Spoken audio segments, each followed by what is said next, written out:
Ari Louis Show. All right, welcome everyone back to the Ari Louis Show here on IsraelSportsNewsRadio.com. Thank you for joining us. We have a great segment today. If you want to email us at any time, you can do so at arilouisshow@hotmail.com, or you can email the station at IsraelSportsNewsRadio@gmail.com. A lot of controversy going on with FIFA. A lot of mystery as well, exactly what is going on. So we're going to handle that mystery and solve some questions on the line right now.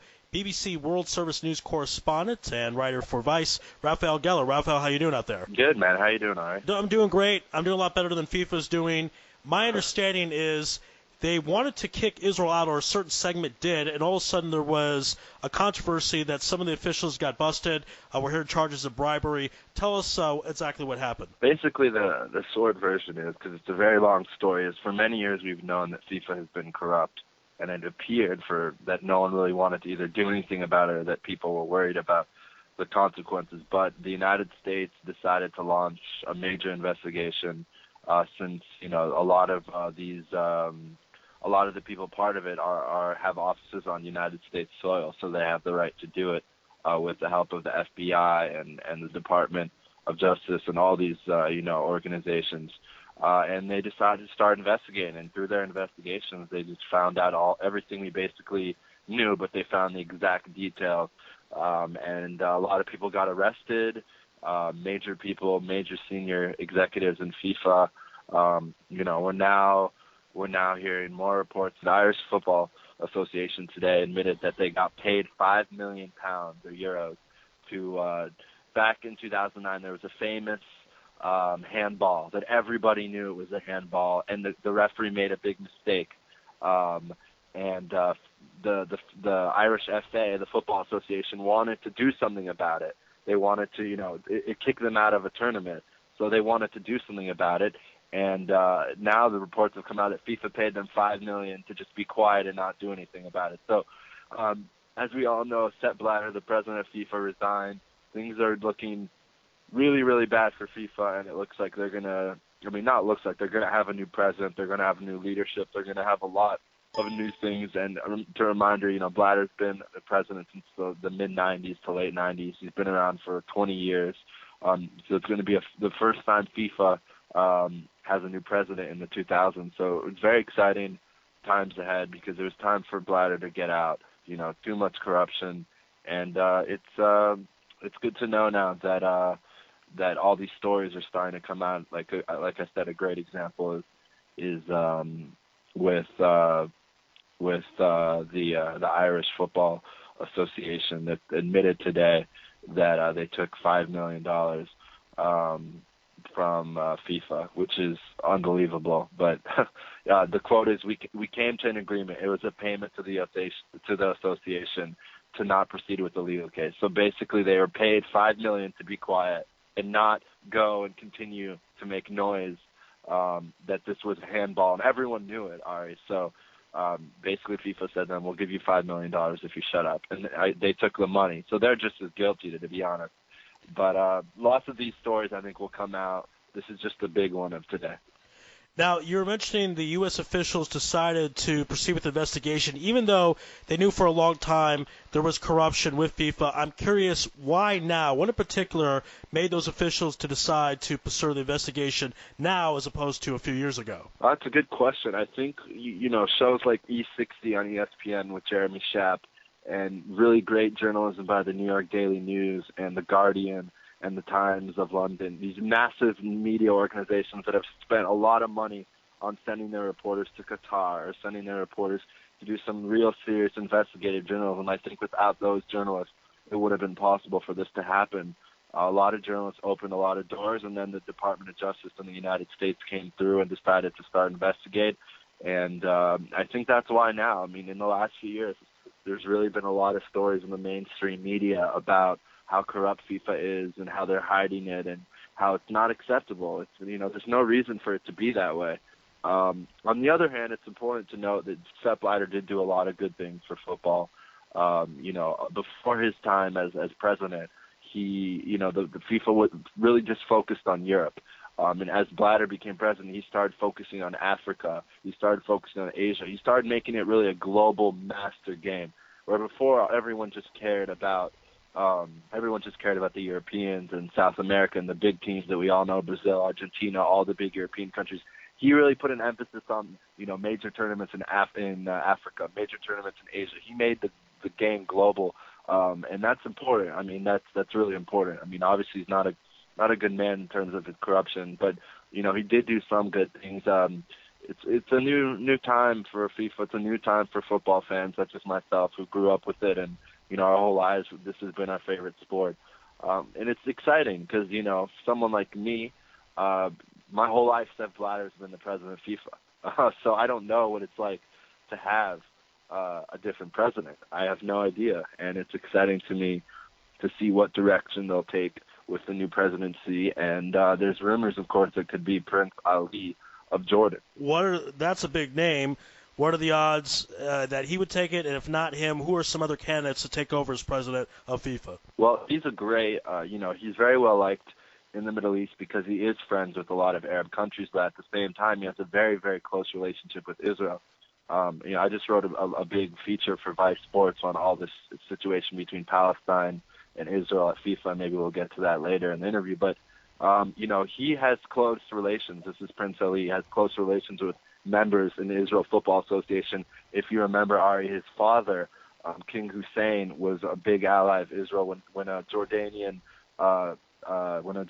security guard or army, I don't remember, killed, I think it was 7 girls, if you remember that, in the late 90s.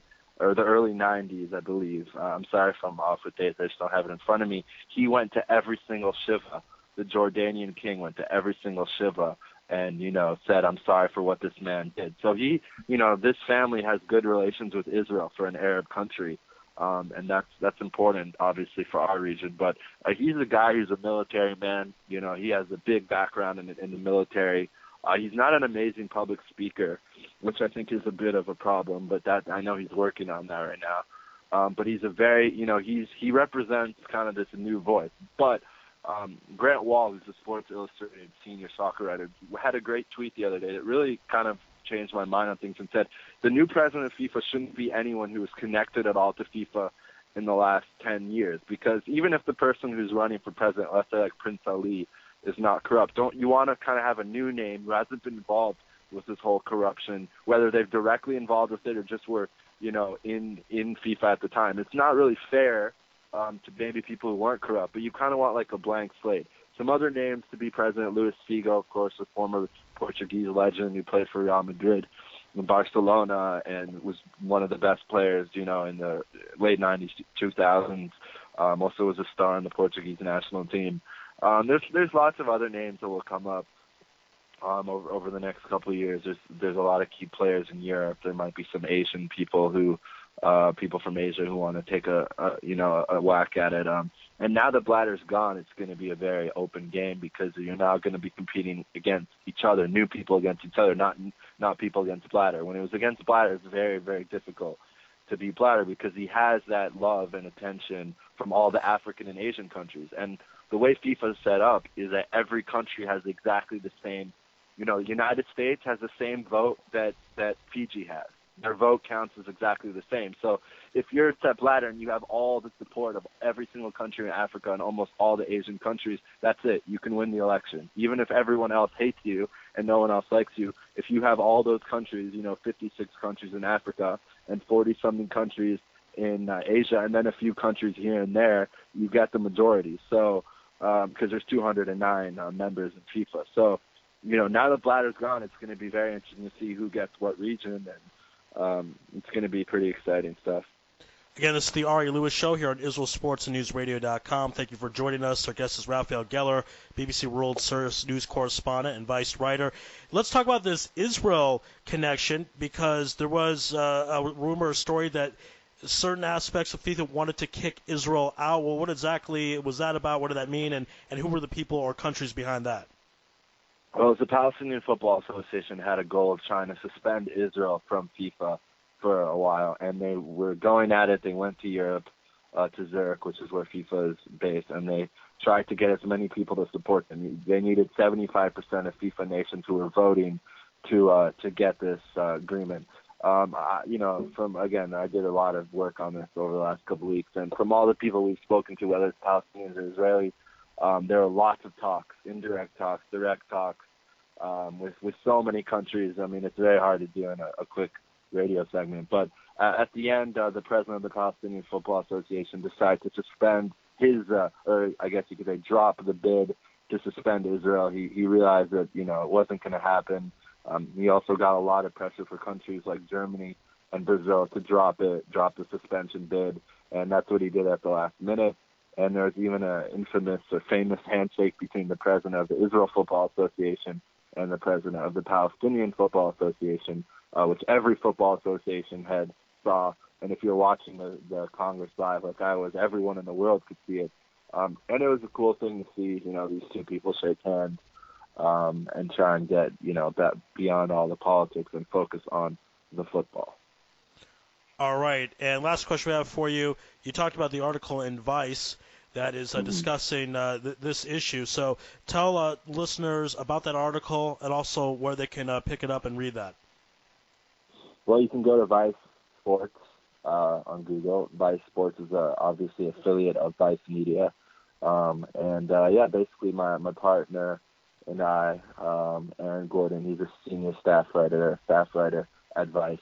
We decided to team up for this story, and we wrote three, you could say investigative or really well reported. We spent a lot of time on, making sure we had the facts right and everything. One story was a long feature, a 2,000-word story, and then the other two are much smaller, just kind of follow-ups. But they basically, if anyone who's listening is interested in the whole issue, I highly recommend you go to Vice Sports, just type my name in, Raphael Gellar, and you'll find the article. A lot of people who've read it told me that they're a bit disappointed maybe at the Israel perspective, what wasn't on there, and it was very pro-Palestinian. But my response is for anyone who can read that is the story's not about Israel. It's about the Palestinians. So that's not even meant in a political way. It's just, the story is trying to explain the Palestinians' viewpoint and what they think. It has nothing to do really with Israel. So it's not meant to be a political side, we're choosing this side or that side. We're just trying to show what they were talking about. Of course, we also got comments from the Israelis that, it was the Palestinians trying to suspend Israel from FIFA, not Israel trying to suspend the Palestinians. So I think that's just important for people to know if they're going to, pick up the article. But it explains everything. It has an Israeli explanation of why, the suspension is ridiculous and that this is all politics and not soccer. And, there's quotes from members of Knesset, Palestinian sources, Israeli sources, and then open officials who are willing to talk on the record. And, I hope anyone who's out there is curious can check it out. It's Vice Sports, Raphael, Gellar, Aaron Gordon, and you'll find it. All right, so everyone check out Raphael's work on Vice Sports, and thank you for being on. I know that you're probably the biggest soccer fan I know personally, so I'm sure the corruption didn't sit too well with you, but hopefully it is going in the right direction to get a new president. And if it is Prince Ali, it could be good, a lot better situation for everybody. Right.